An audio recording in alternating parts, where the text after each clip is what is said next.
নমস্কার সবাইকে, আবার একটি মালা ডেলি ব্লগে আপনাদের স্বাগত জানাই। কালকে মা দেখিয়েছিল আলু পোস্ত, আর আজকে বাবা বাজার থেকে এনেছিল পনির।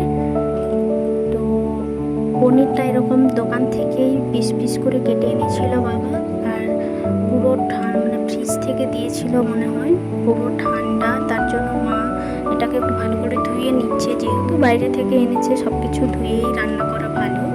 তো তার জন্য মা এটাকে প্রথমে ধুয়ে নিয়েছে, তারপর দিয়ে দিয়েছে একটু লবণ আর দিয়ে দিয়েছে পাতিলেবুর রস দিয়ে এটাকে মাখিয়ে একটুক্ষণ রেখে দেবে। আর এইদিকে মা জলে ভিজিয়ে রেখেছে কাজু কিশমিশ, এগুলো বেটে নেবে। আর একটু পোস্তও দিয়েছিল, সেগুলো সব বেটে নেবে। তো এদিকে মা ওখানে কড়াইয়ে তেল দিয়ে প্রথমে হালকা করে পনিরটাকে ভেজে নিচ্ছে। যেহেতু জামাই ষষ্ঠী আছে, তো তার জন্য মা প্রত্যেক দিন ধরেই দেখানোর চেষ্টা করছে, যেহেতু জামাই ষষ্ঠী তো স্পেশাল কিছু তো হওয়া দরকার জামাইদের জন্য। তো ডেইলি আমরাও যেমন এরকম রান্না করে দেখাচ্ছি আপনাদের, এগুলো ডেইলি আমাদের হয়, ডেইলি রান্না আপনাদের দেখানো হয়। তো তার জন্য বাবা আজকে পনির এনেছিল। তো সামনে যে জামাই ষষ্ঠী, তো জামাই ষষ্ঠীর থালিতে পনির একটু না হলে হয়, জামাইদের একটু ভালো মন্দ না খাওয়ালে চলে। তো শাশুড়ি মায়েদেরও মন খারাপ হবে, যেহেতু জামাইদের দিন সেই দিন। তো এইদিকে মোটামুটি পনিরগুলো মা ভেজে নিয়েছে। তারপর কড়াইতে দিয়ে দেবে তেল, সর্ষের তেল ইউজ করেছে মা, দিয়ে দিয়েছে শুকনো লঙ্কা, দিয়ে দিয়েছে তেজপাতা, আর কিছুটা জিরে দিয়েছিল অল্প, আর এখানে দিয়ে দিয়েছে আদা। তারপর দিয়ে দেবে এতে একটা গোটা টমেটো, আর এইদিকে মা কাজু কিশমিশ বাটিতে বেটে রেখেছে, টমেটোটাও এদিকে দিয়ে দেবে, দিয়ে হালকা নেড়ে নিয়ে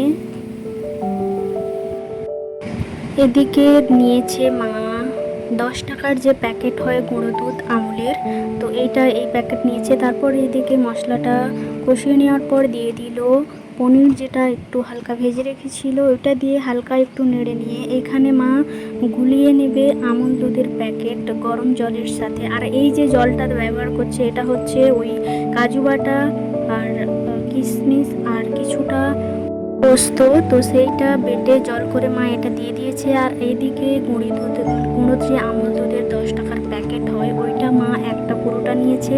এইটা বাটিতে করে গরম জলে একটু গুলিয়ে নেবে।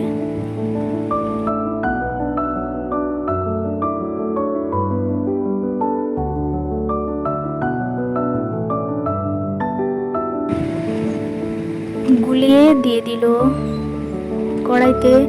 তো এটা হালকা ফুট আসবে, ফুট আসতে আসতে মা একটু লাস্টে ইউজ করেছিল গরম মশলা, বেটে একটু জল দিয়েছিল। তো মিন্টো লাগে আর খেতেও অসাধারণ লাগে।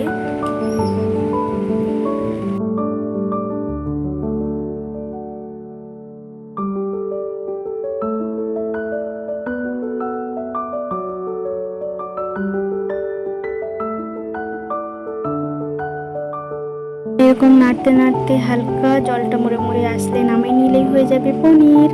তো এটাও আপনাদের জামাইদের আপনারা রান্না করে খাওয়াতে পারেন। তো কেমন হয়েছে অবশ্যই আপনারা জানাবেন, আর খেতে কেমন হয়েছে সেটা আমি বলছি। তো খাওয়ার পর আমি বলছি কেমন হয়েছে। তো দেখে তো দারুণ লাগছে আমার, আপনাদের কেমন লাগছে অবশ্যই জানাবেন। আজকে এই পর্যন্ত, দেখা হবে পরবর্তী একটি ব্লগে। ভালো লেগে থাকলে অবশ্যই আমার মাকে অনেক অনেক সাপোর্ট দেবেন, ভালোবাসা দেবেন, আর বলছি খেয়ে কেমন হয়েছে।